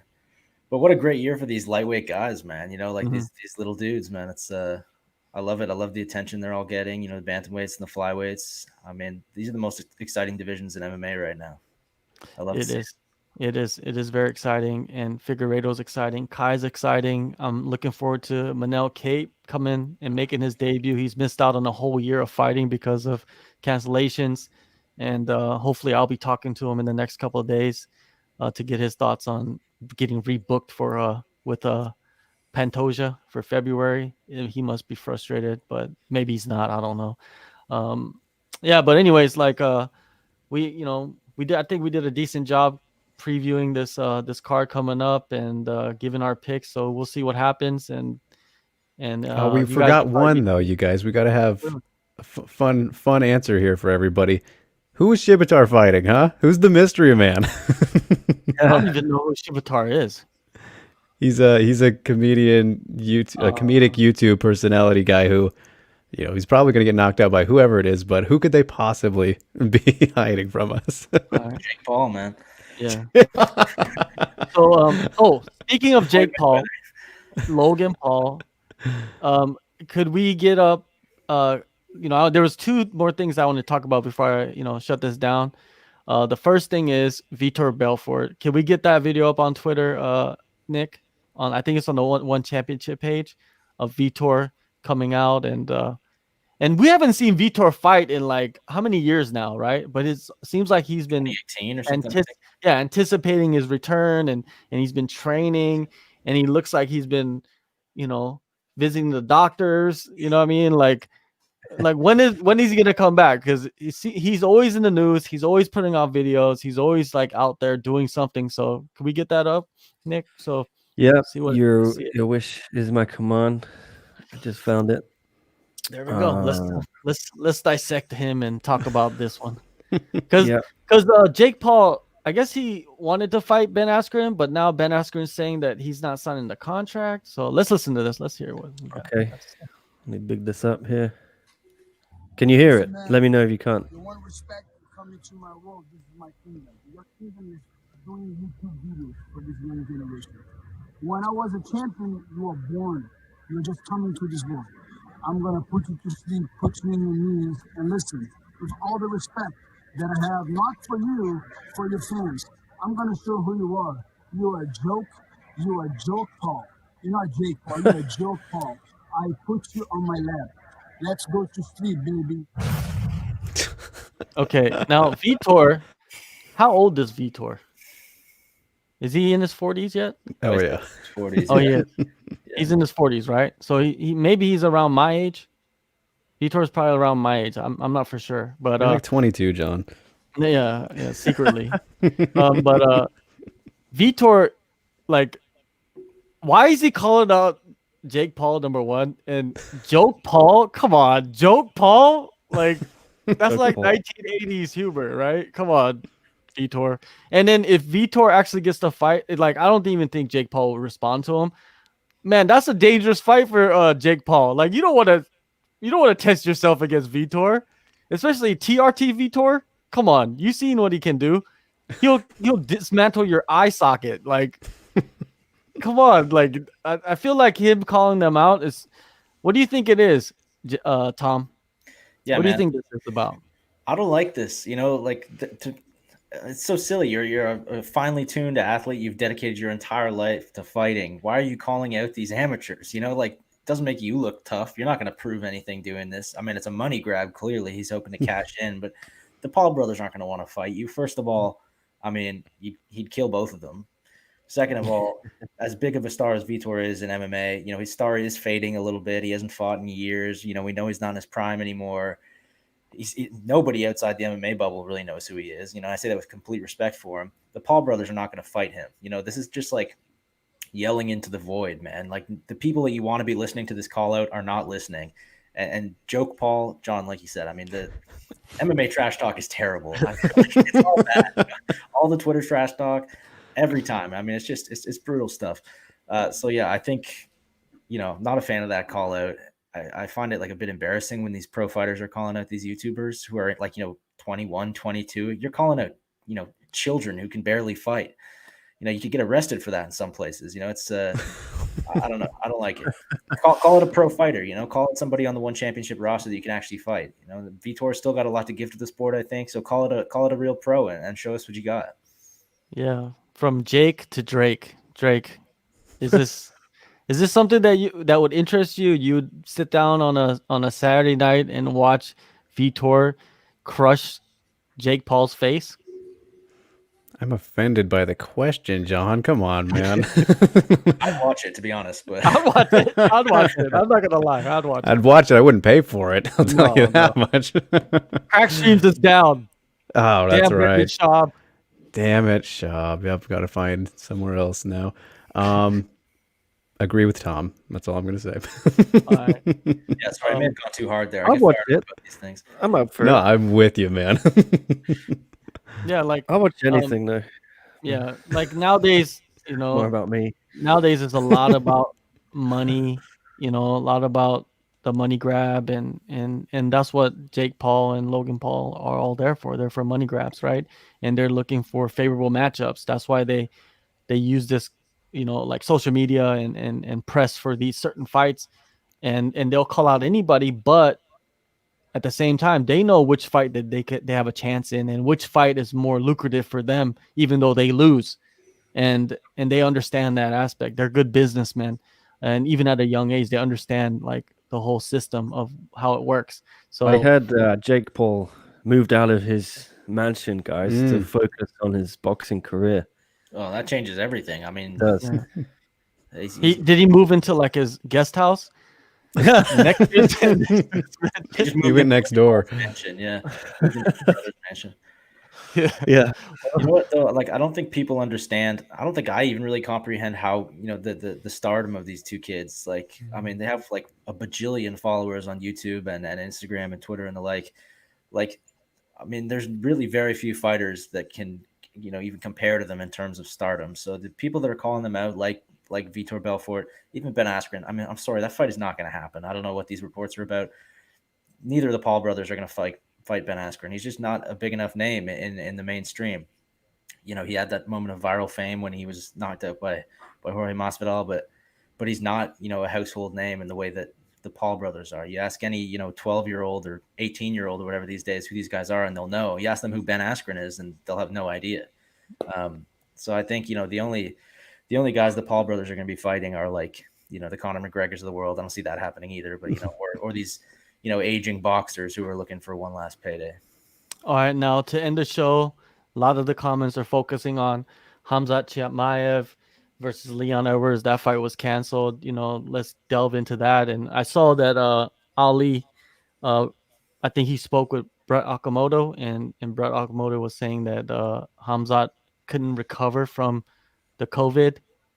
You know, in time, his lungs were not, you know, they couldn't get back to normal. So that's why he had to pull out of the fight. Understandable, man. Like, you cannot, you know, you cannot bash him for that, man. That's like something that we've seen Cody Garbrandt. He's been dealing with this for a long time now. These like residual effects, right? Not residual, these like long lasting effects, right? Of COVID. So, you know, not prayers, but, you know, good luck to Khamzat and for him to have a quick recovery and get back. But with that said, I believe Leon Edwards needs a replacement. This fight, we don't even need to see this fight. A lot of people, they didn't want to even have this matchup, and there's guys that are willing to step in at this moment to take on Edwards. And I think Edwards needs to pick the guy that's highest in the rankings, that has momentum, and fight him and knock him off and get in that cage again and knock off the rust and solidify himself as one of the top contenders by showing us a great performance in the cage. There's Luke. There's Vincente Luque. He's come out and said stuff. That night you got Neil Magny versus Michael Chiesa. You know what I mean? I see Michael Chiesa possibly a good matchup right there. Even Neil Magny. I just think that Edwards needs to choose one of these guys. So what I want to know is, Drake, Tom, who do you think would be the best like person to step in and face Leon Edwards? Because there's a Wonder Boy out there too. Take it away, Drake. The best person. So most realistic and best are totally different things, right? But I'm gonna stick with what the best option would be for Leon's sake and to get back in the minds of everybody and potentially solidify a title shot that is seemingly unsolidifiable for him. And the best case scenario would be yours truly, everybody's favorite fighter, Mr. Chaos, Colby Covington. Am I right? So that would be best case scenario, I think. Even though I don't think he wins that fight on paper, that's a very tough matchup. But if he was to win it, that just puts him right there where he's undeniable, even though he should already be undeniable after everything he's done. But he's been out for so long now. I think that is the best case scenario. I love the Wonder Boy one. I think that's more realistic, even though Wonder Boy, I don't know if he's hurt after, you know, the knee issue. Yeah, I think he's banged up, right? Okay, yeah. I mean, that's usually par for the course, unfortunately, for Wonder Boy after fights these days. Magny stepping in. He said he's down for it, right? That one's probably most realistic. Edwards needs to fight anybody essentially, but as I said, best case, it's got to be Colby, right? I don't know if Colby would do it, but I think that would be the best for him. The build-up would be fun on that. You'd have Colby calling him Leon Scott for a month, and I'd like to see that. But Colby wants Masvidal, right? But Masvidal doesn't want Colby there's so many fights to make that no one wants to fight each other. And It sounds like an episode of Beverly Hills 90210 or Yeah. Melrose Place. I don't know if you guys know those references, but yeah, it's like Dawson's Creek or I don't, what are the like new dramas, Gossip Girls or whatever, you know what I mean? Like the newest. It's just like this triangle of fighters, right? That say they want to fight each other, but they're not fighting each other, but they want to fight each other and they have this beef against each other. Tom, give us your most realistic and then the best.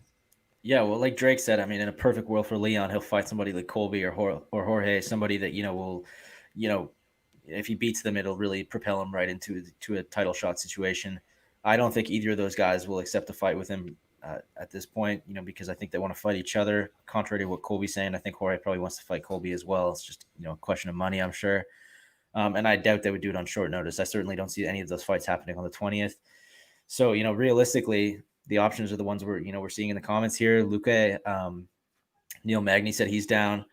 And I believe when Brett Okamoto or whoever it was first reported that Chiesa versus Magny fight, he kind of added that, it was possible that would be kind of like one of those guys could be the understudy for the main event if something happened. And lo and behold, something's happened. Magny's down. I think Magny versus Edwards, it's not a perfect fight, but at this point, Leon just needs to fight somebody, man, and remind people, we remember how good he is, but that memory is fading day by day. The longer we go without a fight, the harder it is to remember why we all wanted to see him get a title shot. He needs to get out there and just body somebody and remind us why we hold him in such high regard. In the comments, they're saying Maya should step in and hey, he's ranked number 7th. That's a favorable matchup for Leon Edwards. I think that's a good way to dust off the rust against Maya. I don't see Maya as a too big of a threat against Edwards. If you put him skill for skill, stack them up against each other. I think Maya, he has one fight left on his contract, and I don't think he's looking to continue fighting after that. It doesn't seem like. That would be good if they could get Maya over there. It would be a good showcase for Leon, if that's possible. But most likely scenario, I think Magny or Chiesa steps up and faces Leon Edwards. I think Leon Edwards needs to stay on this card and fight. I don't think he should delay his return. If he does, he'll lose a lot of fans. I mean, he's already lost a lot of fans, I think, throughout this whole process. We know, we cover the sport. We watch it closely. We know Leon Edwards is one of the best in the world. He should be fighting for the title soon, but he needs to go in there and show everybody again, remind us that he deserves the title. You deserve the title. So take the fight, whatever fight it is. Refresh us on your skill set, and I'm looking forward to it, man. And it looks like we're gonna see Usman versus Burns in March, or maybe in March. Who knows? You know what I mean? Like nowadays, these negotiations are dragging out. You see with like the Hooker Michael Chandler situation, this looks like they're fighting at 257, but it's far from a done deal. But people are saying that it's gonna be on 257, and then like what's the hold up? Nobody wants to say. Michael Chandler doesn't come out about anything, and there was that report about this fight was gonna happen, and then you hear like it's not even close to being happening. So yeah, of course we want to see Hooker and Chandler. That would be a crazy fight, and we'll talk about it when it becomes real, but right now it's not real. But yeah, going back to Edwards, we need to see him fight. That's basically it. Chimaev can fight somebody else, man. He, no matter what, he has momentum. He has a building. He's building his brand, his stardom, and no matter who he fights, people are gonna watch. So Edwards, did he dodge a bullet? That's the question. Did he dodge a bullet? Like we'll never know. That's gonna come up, right? Did he dodge a bullet in this matchup? Because a lot of people were picking Chimaev to win this fight, right? Just off what they saw and potential. Also, looks like Chimaev's got long-term COVID issues as well. Is that what? So that's something to think about. Maybe he's not going to be as monstrous as he was this year. Good point. Yeah, that's a shame if he doesn't come back, 100% ever again. The thing about this whole thing though, and the fight being canceled again though, is like the UFC has put him in this position now where they have to give him a top 5 for his return, right? You booked him against the number 3 guy, and if you were to throw him back to these unranked guys, like he should arguably fighting around, right behind 15 or something just to see where he's at. But you already set him up to potentially be a fight away from a title shot. So it's kind of it's very interesting how this is all played out and who he's gonna fight next, because it's got to be a ranked guy, right?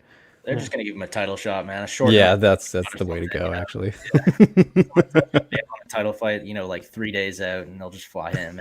And Usman won't even know. He'll be like, "What? I'm fighting?" Oh damn! The Schmo just had some breaking news. I guess he just did an interview with Dana White, and they're making Neil Magny versus Michael Chiesa the headliner for January 20th card. I guess Leon Edwards is not fighting. Oh, I like that fight with 5 rounds. That he needed to fight, and then he's not fighting. Can we all agree that's kind of disappointing news? That's bad news. That is bad news. That's bad news. It's not a great main event, I don't think. I mean, it's a fine fight. It'd be fun. Maybe they're just fucking with Leon again and pushing him into right. Probably, yeah. He doesn't want. That's right, because Dana White was the one who did the interview, so most likely Dana White is trying to put his narrative out there and trying to push it. And what if next week Leon is out the rankings again? Is that what will happen? 2 days later, he'll be matched up with Kevin Holland or something at middleweight. Jesus. Hey, you're facing Francis Ngannou. Yeah, you're in the middleweight rankings now. You're like, what is this? Old Dana. It's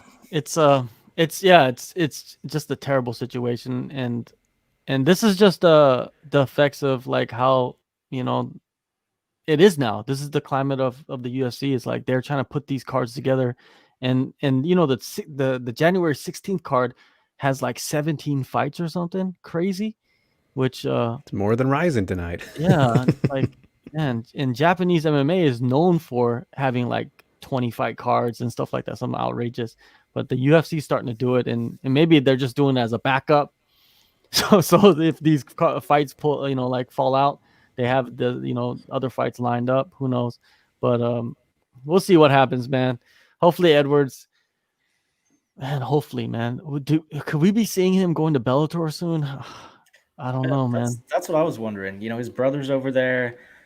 Bellator's got a pretty nice welterweight division. The Douglas Lima fight would be big. The MVP fight would be big. An All England striker fight. There's some nice options over there for him, and I'm sure he's talked to his brother, and his brother seems like he's being treated pretty well over there. It must have at least crossed his mind, right? Yeah, it Leon probably to has. PFL. Yeah, hopefully Leon finds a spot where he's respected and where he's going to be able to further his career the way he wants to further it, not the way that other people feel like he should further it, right? And if it's with Bellator, it's with Bellator. If it's with the UFC, it's with the UFC. It's up to him to choose what he wants to do. But right now he's with the UFC, and him not finding a replacement fighter to headline that show, I think it's a bad move on him. But that's just me. What do I know? I'm just this Asian guy on the other side of the world talking about MMA. So what do I know? You know what I mean? But anyways, to close out the show, I just want to say this, right? I just want to say, like, a lot of people on Twitter and like social media, they're always like bashing these journalists for not covering Asian MMA. And I think that it's not justified. You know why? It's because sometimes it's not their choice what they cover. You know what I mean? Sometimes it's not. You know what I mean? Like, especially a lot of these guys that have positions in like full-time positions at certain like outlets. They don't have freedom, man. They have to cover what they cover. They're assigned, the material, the events, whatever. You know what I mean? They're assigned it, so they don't have time to go and cover other sports. And it seems like online, people like to bash journalists or analysts for not watching promotions outside of North America. And sometimes it's not their fault. And if they don't want to, they don't want to, man. It's like, they have the freedom to watch whatever they want. Like, I don't watch ACA. Like, I just don't have the time to watch it. You know what I mean? I know that there's a lot of great fighters out there, and you see them come over to the UFC, but as a person that covers the sport, I don't have time to watch it. I don't have time to cover it. My money is made covering the UFC, covering Rizin, covering Bellator, and covering Korean MMA. And I have a life outside of this, man. I'm not going to be here sitting here 24 hours a day trying to watch every single fight, every single event. Even some of the UFC events, I don't even watch the whole thing, or even sometimes I skip events because I have things to do, right? Does that make me a lesser person for not covering? So you can't bash people for not covering. Okay, I'm a less person, but you cannot bash people for covering like this and not covering that. It's like sometimes they don't have the choice, you know what I mean? And on top of that, just be friendly, man. Like if they don't cover it, they don't cover it. Then you don't have to follow them. You don't have to worry about them. Let them do what they do. You know what I mean? And me, I don't have a huge following, but the people that follow me know what I provide. And then that's why they come to watch the content, right? So whoever provides what you want to watch or what you're interested in, just follow those people and don't even mind the people that are covering other, like maybe they're concentrated only on the UFC. And realistically, that's where the money is. The UFC is where the money is, man. That's where it's the biggest promotion in the world. You cannot deny it. So if somebody wants to cover the UFC, let them cover the UFC. Don't worry about them. Let them do what they do. Work both ways for me. You should be respectful about other promotions and not dismiss them. I think we've seen a lot of that with Rizin this week. The stuff with Brian, I used to work with Brian at ESPN, nice guy, but he was dismissive of Rizin. I think there's no need to, if you don't know anything about it, just say I don't know, but it's up to you. If you're going to do a show where you talk about it, you're going to bring on people who do know about it. That's why we got Drake in here. That's why we got Tom. That's why we got you, John. And if you ask me a question about Rizin, I will defer easily because I'm not going to pretend I know about it. But that doesn't make me ignorant. I want to learn about it, and I hope anyone who didn't know about Rizin who's watching this has learned a lot from you guys. I certainly have, and I can't wait to watch the show today. It's going to be sick. It is today, right? I don't know what day it is anymore. It starts in about an hour, I believe. Yeah, in about an hour it will start. But Brian Campbell, it doesn't, man. Like, he did what he did. You know what I mean? He apologized for it, and that's it. You know what I mean? Like, you got to move on from it, and just let him be him and let him do his thing. You know what I mean? And I don't know. It's just, I don't know him personally, and I don't really watch his show that much, so I don't know like what kind of humor that they have on the show. But if their humor is that, then maybe they need to change some things up. Yeah, that was bad on how they do things, right? And I he know said Brian, that he's a cool dude, but I mean, I'm glad he apologized. I haven't seen the apology. He was always really nice when we worked together, and I didn't like that he blocked everyone who criticized him. I hope maybe it'd be good if he came out and apologized for that, but I don't know. I'm in a tough place here because I do know Brian, and I'm friends with him from my time at ESPN. I think he was wrong. But what was the apology? What did he say? I didn't see the show. I don't watch Morning Combat too much. well, he said it was A bit. it was a bit too much. It was a bit, like he's a comedian, but he's not a comedian. He's a journalist or an analyst or whatever. So you have to choose a side. Are you a comedian or you're a journalist? Okay? But it wasn't even funny because well, he thought it was funny. You know what I mean? And I guess like that's how they do their show, right? So, and then all the people like trying to say like Luke Thomas is at fault for this. He's not, man. Luke Thomas, like, he can't control what Brian Campbell says. It's like I can't control what Jake says. I can't control what Tom says, right? So, so what's the best thing to do is let Brian Campbell handle it on his own, right? And that's what Luke Thomas did, right? So, Luke Thomas, that dude's like one of the best analysts in the game. You gotta respect him, man. He's been covering the sport for a long time, so much respect to him. Luke Thomas calls out a lot of other people for stuff like that. So exactly, right? And because it's someone not close to him, more vocal about it and saying Brian was wrong there.